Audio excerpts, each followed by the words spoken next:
What's up, guys, and welcome to another episode of the Powerhouse Mentality Podcast. I'm your host. I'm Caitlin Kenna Smith.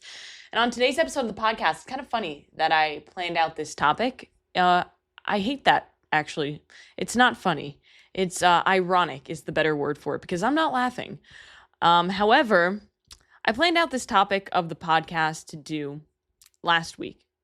And then last week, something happened where this kind of just brought out a lot of emotions, and I didn't want to talk about this topic. And now I've kind of processed the emotions a little bit, and I'm ready to get back into this topic. Now, the title of today's podcast is Fear After Injury, What Nobody Talks About and How to Move Forward. And this episode isn't about injury prevention or different rehab protocols that you can do. It's about the mental war or the mental battle that comes after an injury or comes after you're recovering from the injury, when the body is healing or even healed, but the fear and the anxiety remains the same. And if you've been listening to the podcast for a while, then you know that last July, I injured my back for the first time. And then in September, I herniated a disc. And herniating a disc was always one of my absolute biggest fears throughout my entire life, and even more so as an athlete. So when I started to have back issues in July, it was a constant thing like, oh my gosh, I hope it's not a herniated disc. As long as it's not a herniated disc, I'll be fine. Like, I can work through this.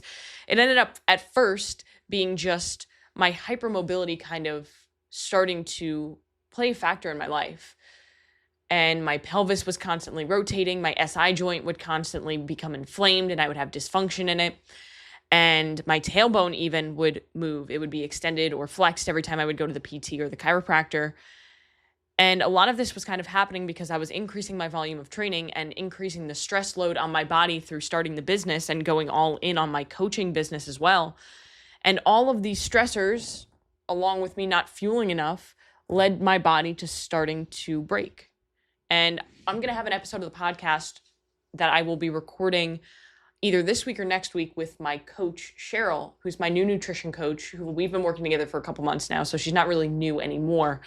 But we're going to talk all about her story when it comes to this exact topic, but also this, we'll call it an epidemic of females, especially in sport, underfueling, and that leading to detrimental impacts, not just on their hormone health, but on their bodies and on their physical health and on their emotional health and all of these things. And I cannot wait to get into that episode because I feel like it's going to be extremely valuable to so many people who listen to this podcast, especially if you follow me on social media. I have a lot of girls reach out to me specifically on this topic saying like, hey, one of the reasons I love to follow you is because you talk so much about how you need to fuel as an athlete and you share your journey and your struggles through this. And all of these injuries, all of these things began because I was underfueling myself and overstressing myself for so long. In fact, I remember 2 years ago, last year even, before all of these injuries started to come into play, where I would be listening to one of my favorite podcasts, which is the Mind Pump podcast, and they constantly talk about overtraining. And I'd always be like, oh, well, I must just be built different. Like, I must just have incredible genetics because I can do all of these things and I'm fine. And then I wasn't fine. So it's one of those things where, maybe sometimes you're going to think you're invincible, but eventually your body's going to force you to take a break if you don't take care of yourself. You know, you can't continue to run your body into the ground and expect it to keep moving because eventually it's just going to say enough. And that's what happened to me. It was even before July, it was in May, I actually developed plantar fasciitis for the first time ever in my life. And that had never been a factor. Like, I used to run a lot. And even when I was running a lot, I never had issues with plantar fasciitis. But in April, right before I started to develop all of these injuries, is when I went all in on building the Powerhouse Mentality business, the podcast, the coaching side of things. And that's when the stress in my life accumulated and my stress bucket overflowed. And then I started to experience all of these little injuries. So it wasn't until September when I herniated a disc that I realized, oh my goodness, this was my biggest fear. And I'm facing it. And it was terrifying. And to give a little bit of a backstory, without going too far into the depths of my childhood. One of the reasons why, or the reason why, I have such a huge, huge fear of a herniated disc is because my father herniated 4 discs in a car accident. And after this, he was prescribed Oxycontin. And if you know anything about Oxycontin, you know that it is an extremely addictive painkiller that is no longer on the market for those reasons. And it destroyed people's lives. It destroyed my family's life, and it destroyed my life as a teenager. And it led to a lot of unprocessed trauma that I still haven't worked through. But that's one of the reasons why I fear having a herniated disc so much, because I've seen what can happen to somebody when that happens. However, my father wasn't active. He wasn't an athlete. He didn't take care of himself. He didn't eat well. And those are the factors to consider as well. Because when I did herniate the disc and I did have to face my fear head on, 2 days later, I was in a PT. I didn't ignore it. I didn't go and get a shot. I didn't go to a doctor to get scanned and to get surgery, because I know that's not what I needed. I needed to allow my body to heal, take care of it through fueling, through movement, through contrast therapy, through different methods that inevitably led me to heal. And even after healing, I still dealt with anxiety, with fear and anxiety, to be quite honest, that only went away a couple weeks ago. And that's why I was ready to talk about this topic, because I felt like I had finally overcome all of these fears. And then last week, the day before I was going to record this episode, I was doing squat cleans and I felt something weird in my knee. And I've never had knee things, like never had knee issues. And if you watch me on social media, you know that my knees cave in when I squat. Believe me, I know. You don't have to tell me. I have so many people in my DMs already telling me. And I love that. They try to sell me on their programs too, but don't worry, I'm not an idiot. I'm very aware of my knee valgus, and it has a lot to do with my hypermobility, my double scoliosis, and all of the things that I've done to my body over the years with my eating disorder. And the funniest, or the most ironic part, because again, not funny, the most ironic part about this is that I had a reel pop off of a full day of training. It has like 20,000 views right now, and I gained like 300 followers from it. So if you're one of those people, hi, hello, thank you for being here. And then I had, of course, one person comment below and said, hey, if you push your knees out when you squat, your knees won't hurt. And I said, my knees don't hurt, but thank you. And now my knee hurts. So that's annoying. But anyway, all of this happened, and all of the fear and the anxiety that I had just overcome with my back is flooding and taking over my life because of my knee. I went to my PT on Thursday of that week, so last Thursday, and he said I have a mild sprain in my LCL. So something that should heal up within 2 to 3 weeks if I'm smart about it, which I've been smart about it. I've not been squatting, I've not been running, I've not been jumping, and it sucks because every single day I have these roller coasters of emotions where it's literally like a roller coaster where I'm like, okay, it's healing. I'm feeling good. It's just a little sore. I'm okay. It feels nice. It feels loose. And then an hour later, I'm getting a stabbing pain and I'm scared that, oh no, maybe it's more than the LCL now. Maybe I made it worse, or maybe something else is going on that he didn't see. And all of these fears taking me back to when I originally hurt my back, where I remember saying to myself in July, like, oh, I just tweaked a muscle. It'll be fine in a couple of days. And then a couple of weeks later, it wasn't fine. And then it led me to almost a year of this pain, not just physically, but emotionally. And right now, I'm in this mental battle, in this roller coaster of emotions regarding my knee, where I'm literally like, is this going to be like my back? Am I going to look back a year from now and be like, that was the moment that everything changed? And I'm praying and I'm remaining positive that it's not, that it's just something that it's going to heal up and I'm going to be okay in the next couple weeks. And it's going to be something that I forget about, right? And it's something that I can learn from, because the way I like to look at all of these things, and the way that you should look at all of these things, injuries or setbacks in life, challenges, tribulations, anything like that, is you should always look for the good, because there's always something to learn from it, no matter how horrific it is. So throughout the time with me healing from my back, there were so many moments where I was on the garage floor stretching or foam rolling or doing some sort of banded hip distraction or something, crying, begging to God, asking him why. And whether you're religious or not, it's relatable. We all kind of question, like, why is this happening? Like, why is this happening? And I can now confidently look back and be like, that happened because I needed that smack in the face that, hey, you're not invincible. You need to fuel your body. You need to focus on sleep. You need to focus on recovery. You need to do mobility. You need to strengthen your glutes. You need to strengthen your hips. You need to strengthen your core. And I've done all of those things, and all of those things have led me to becoming a better athlete. But at the time, I didn't see those things. So now with my knee, I'm thinking, okay, well, what's the good that can come from this? And the only thing that comes to mind right now is, okay, well, like, this is going to wake me up to be like, I can't just ignore my knees caving in on my squats. I really have to figure out how to fix this, because believe me, I'm trying, but it doesn't seem like it's getting any better. So I'll continue to keep you guys updated with my knee. On Instagram, I've left it very vague, because those aren't my people. I mean, they are, but like, you guys are my people. The people who listen to the podcast are the real people.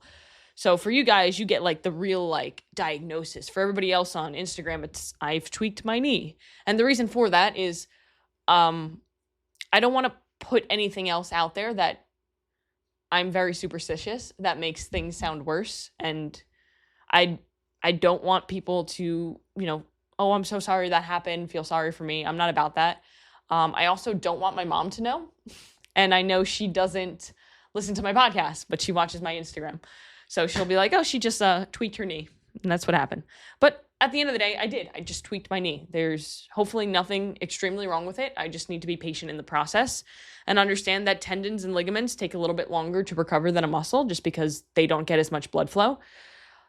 So remaining patient in the process. But all of this to say that, yes, the pain is terrible when it comes to injury, but I really would argue that the anxiety and the fear is even worse. Because, well, one, when you have the pain, you're constantly thinking like, what is this? What is this? Oh my gosh, like, is this going to last forever? Or will I ever be able to do these things again? And you start to go to like the worst case scenario. I know that you do that. Don't lie to yourself. But even so, when the body begins to heal and you start to recover, you do have some setbacks, right? Because you can retweak things, and then that scares you that like, oh no, did I hurt it again? Am I back to square one? Or you get a little bit of soreness and you start to question like, oh no, is something back? And all of this fear is normal, and all of it is valid. And it can linger long after healing, just because you really haven't mentally healed from it and you haven't faced the fears. And I really want to give you tools to build the confidence back up if you've gone through this. And I want to remind you how to stop waiting for the fear to go away, because you just need to take action and move forward. So for me, with my back specifically, because we'll talk about that since my knee is kind of fresh, and I haven't really squatted or ran or did anything that is facing a fear yet, not at that stage yet. But a couple stories come to mind. And one specifically is after I herniated a disc in September. I herniated it doing GHD sit-ups. And if you've ever herniated a disc, it's horrific. Like, holy shit. I knew that I feared it, but that was terrifying. And it's crazy how like something that literally takes 2 seconds to happen can leave you in so much fear and pain for so long. Because the best way I could describe it is that it felt like my back exploded. And I jumped off the GHD and I was like, oh my God, what just happened? And it was almost like I got the wind knocked out of me and I was terrified. And the adrenaline kind of took over. So I started to just like continue what I was doing. And then as the adrenaline slowly died off, I realized that I can't touch my toes. Like, ooh, this is not good. And I remember I went to the grocery store after with Stone, and I remember going to try to reach for a thing of broccoli that was on the bottom shelf, and I couldn't. And that was when I realized, okay, something's really wrong. And I was able to get a PT appointment for 2 days later, which is crazy because my PT is under high demand. So it's really difficult to even get a same week appointment, but God was on my side there. And I remember seeing him, and he asked me to sit down on the table, and we did the slouch test. So if you've ever had a herniated disc, you know that one way to test for it without imaging is to do a slouch test, where you sit up straight and then you go limp in your lower back and you just like completely slouch. And that pain, I will never forget it. It literally felt like somebody put a knife in my back as soon as I slouched. And then he scanned me. He does this thing, and it's manual PT. It's very interesting. And he does lymphatic drainage and everything, where there are like trigger points in your head. And he scanned me for a disc. And I just remember him saying, "Yep, disc." And I was like, fuck. And he was giving me like things that I shouldn't do, like, hey, don't do GHDs, obviously, for a bit, because you just hurt yourself doing them. Don't run until it starts feeling a little bit better. He did so much great work on me, and within a few days I was feeling so much better. But, obviously it was still herniated, so I had a lot of work ahead of me as far as just rehab and stuff. But I never did stop training, ever. Just to put that into perspective. I had to modify some things, but I never once stopped training. Except for there was one time where I hurt my back before I herniated my disc.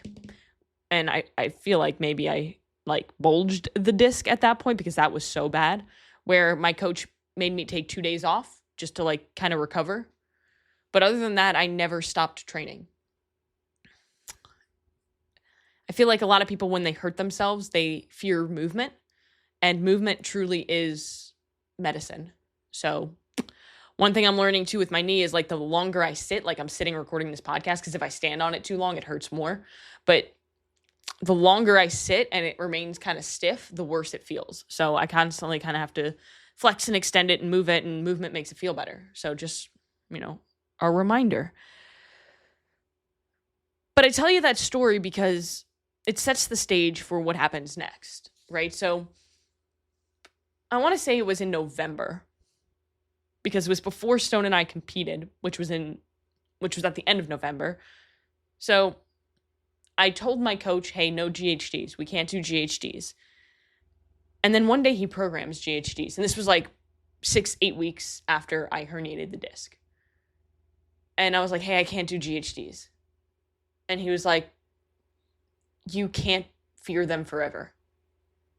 I don't remember exactly what he said, but he said something just that blew my mind. And I was like, you're right. If I never try, I'll never know. And if I never try, I'll always be afraid.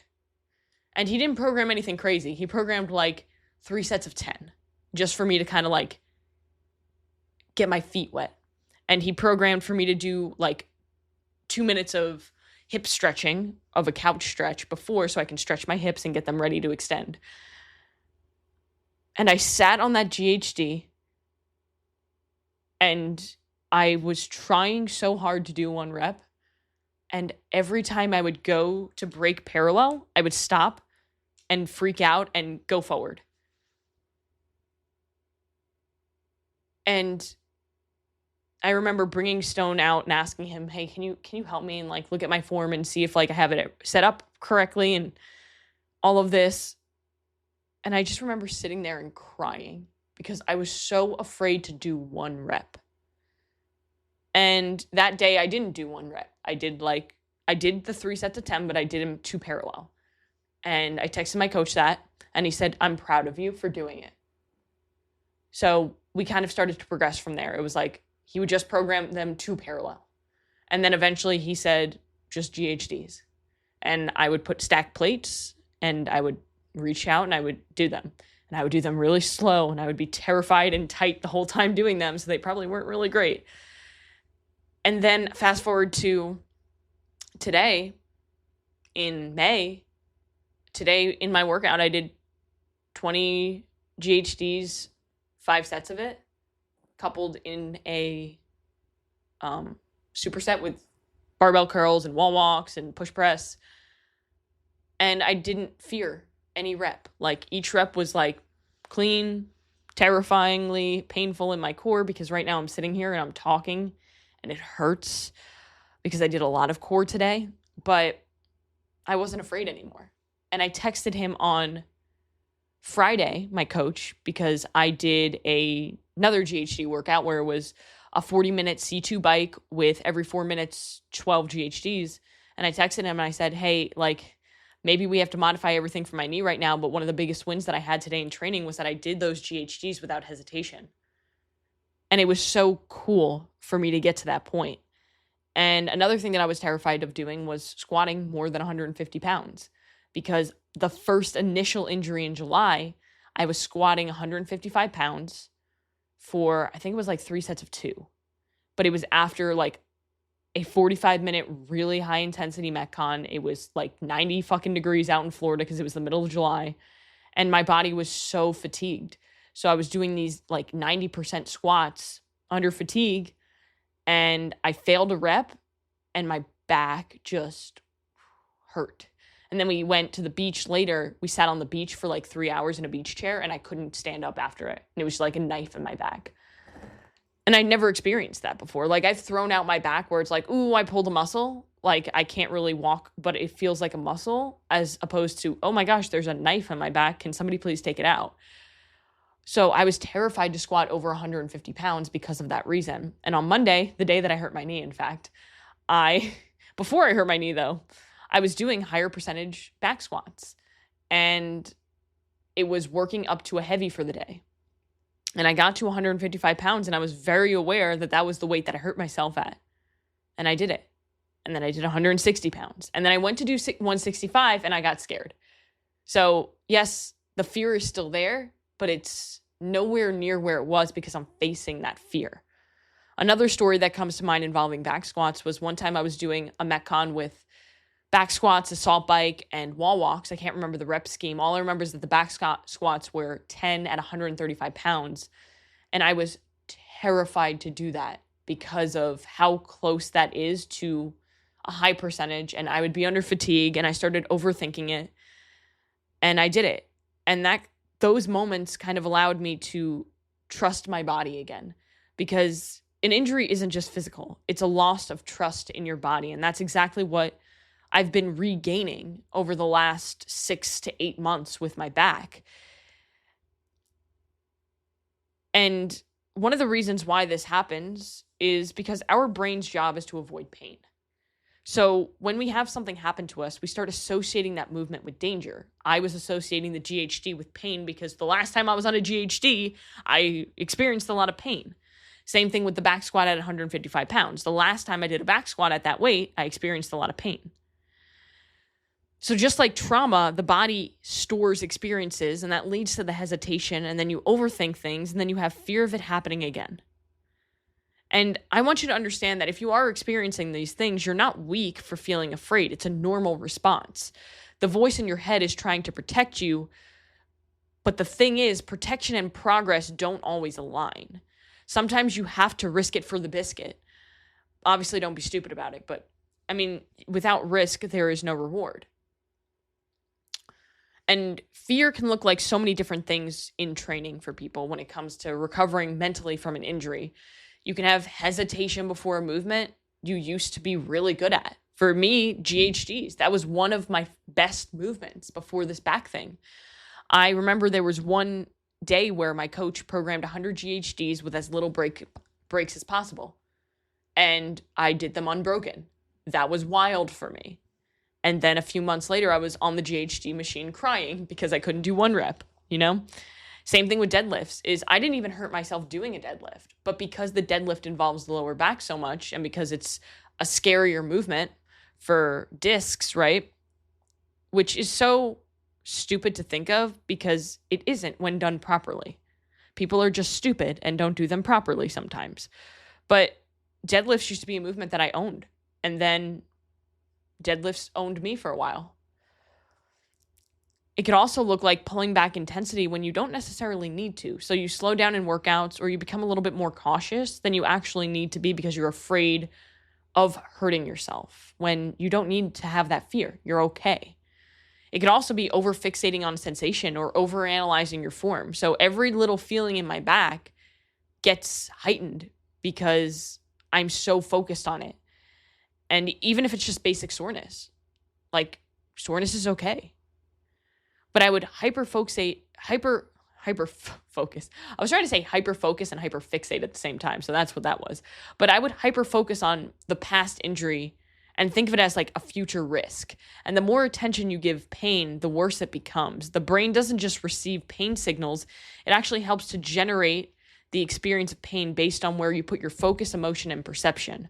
So the more you focus on pain, the more you fear pain, the more you try to control pain, the more the brain strengthens those neural pathways, literally making the pain feel worse, last longer, and be harder to tune out. And there are so many different studies on this. Like, there have been studies done on the more attention you give the pain, the more intense it becomes, and your brain literally turns up the volume. Pain rewires your brain, and the more you focus on it or fear it, the deeper it gets mapped into your nervous system, like neuroplasticity. But the more you shift your focus to other things through distraction, through mindfulness, meditation, you can actually reduce how much pain you feel. But fear, pain, worry, stress, overthinking, it just makes it worse, and it makes it hurt more.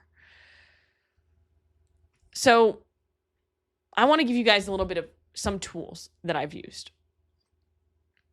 And one of the biggest tools, but we'll get to that, is taking action. Like me getting back under a squat bar for the first time and hitting that weight at 155, doing GHDs post herniation, right?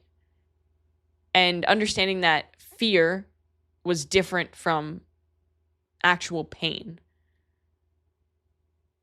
So some tools you can use is, one, start with acceptance, not shame. So don't say like, oh, you suck because you're scared, like you little bitch. Like, don't do that to yourself. Don't talk to yourself like that. That's bad.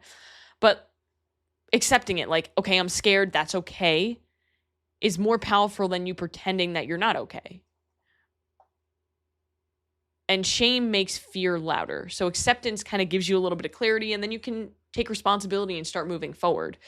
The second thing is you have to rebuild your trust through reps. You can't just not do it. You can't just avoid the movement. Don't just chase the heaviest lift, though. Chase the cleanest rep with the most confidence. Start with movements that feel safe and slowly expand. Like, you don't have to do this quickly. You can do this slowly over time, but the most important thing is making progress.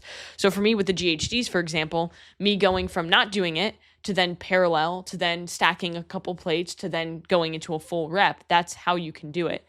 But also keeping promises to your body by doing mobility, doing your recovery, doing warm-ups, being proactive with these things instead of reactive. What I find is that most people, they don't stretch, they don't do mobility, and then they hurt themselves, then they do those things, then they feel better, and then they stop doing those things. No. Be proactive. The next thing is anchor logic into these things. Like, are you actually okay? Like, is your form good? Because fear hates logic. So you have to walk yourself through the facts. So for me, it's telling myself like, hey, your form's great. Like taking a video and being like, oh, look, you look good. You're not messed up with your form. That's just in your head. Trust your body, trust your strength, trust your fitness. And then the final thing that I use is mental anchors. And I've spoken about this before in a past episode, but one of the biggest things that I do is I have a mantra that I say to myself when I'm scared. And it is, Caitlin, you are okay. In fact, I have this written on my whiteboard in my garage. So every time I feel any sort of fear, I just look at it. It's a reminder, and it helps me kind of come back to earth. And you know what? I'm going to add in an extra one because I think this one is important. Train with intention, not with your ego. So you're not behind because you got injured. You're just rebuilding, and that's okay. Some reps are about reclaiming trust, not chasing PRs. So be honest with yourself. And I want to finish this off by kind of explaining to you guys about reframing the fear. So fear doesn't mean you stop. Fear means this matters. Like, it's important to you. You don't need the fear to be gone in order for you to move forward. You just need to move with it. You need to go with shaking hands. The goal isn't no fear. The goal is resilience and perseverance through it. So going regardless of whether you have fear or not, because the comeback isn't just physical, it's emotional, it's mental, and it's powerful. It's going to change your life because you're going to become a stronger version of you. So if you're in this season of life, I see you and I get it. If you know somebody who's going through this and navigating this, share this episode with them. And if this hit you, DM me. I want to know about it. Or if you need help getting back into your training after injury, I can help you do that too. But remember, your fear is real, but so is your comeback. So go out today and do one thing that's going to take you one step closer to where you want to be.